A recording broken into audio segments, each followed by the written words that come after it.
Paris années 30, une comédienne sans le sou, sans rôle, sans grand espoir, qui vit en coloc avec sa meilleure amie avocate, est accusée d'avoir tué un producteur trop entreprenant. Elle est accusée et elle s'accuse. Et au bout du crime, il y a le succès, l'argent, la gloire. Séduite, abandonnée, enceinte, vous avez des excuses. Verdict 5 ans de prison. 5 ans, c'est mieux que tout à l'heure, mais c'est encore beaucoup. Il y a préméditation, mademoiselle.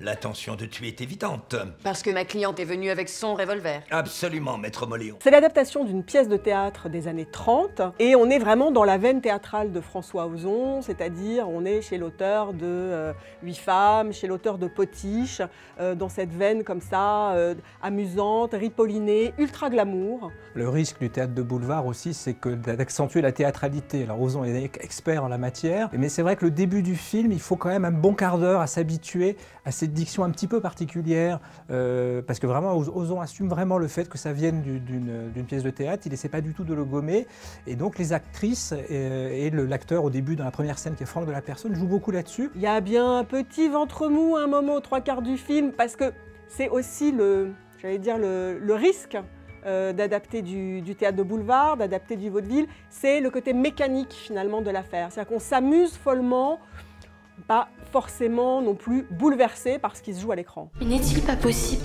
en 1935, de mener sa carrière, sa vie de femme, en toute égalité? Bravo, maîtresse!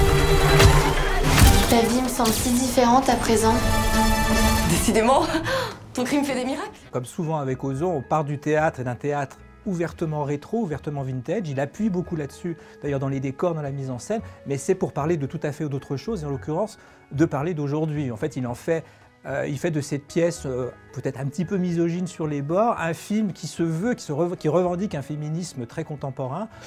C'est une histoire d'un meurtre d'un producteur libidineux, évidemment. On pense forcément à Harvey Weinstein.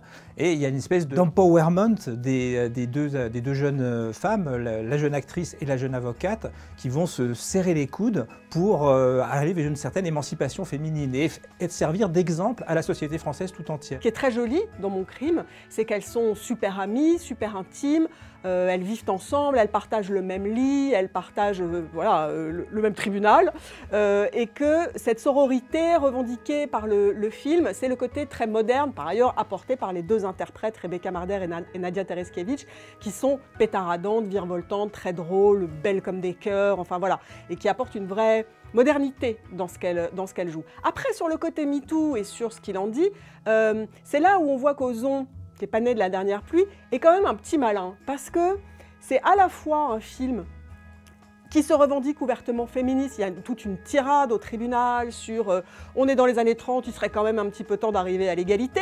Disons qu'il est suffisamment prudent pour qu'on ne sache pas exactement ce qu'il pense de MeToo. Est-ce qu'il fait partie de ces metteurs en scène, de ces artistes français, il y en a certains qui trouvent que MeToo c'est très bien, mais il y a quand même des excès, mais ça va quand même un petit peu trop loin. C'est l'habileté de François Ozon qui est vraiment, comme l'a dit Marie, un gros malin, qui peut être même un petit peu pervers parfois. Et là vraiment, le côté très malin de la chose, c'est effectivement de dire que dans ce film-là, en tout cas, les femmes s'en sortent par la manipulation, de certaine manière. Il y a du mensonge, il y a de la ruse, il y a une vraie manipulation générale de l'opinion publique.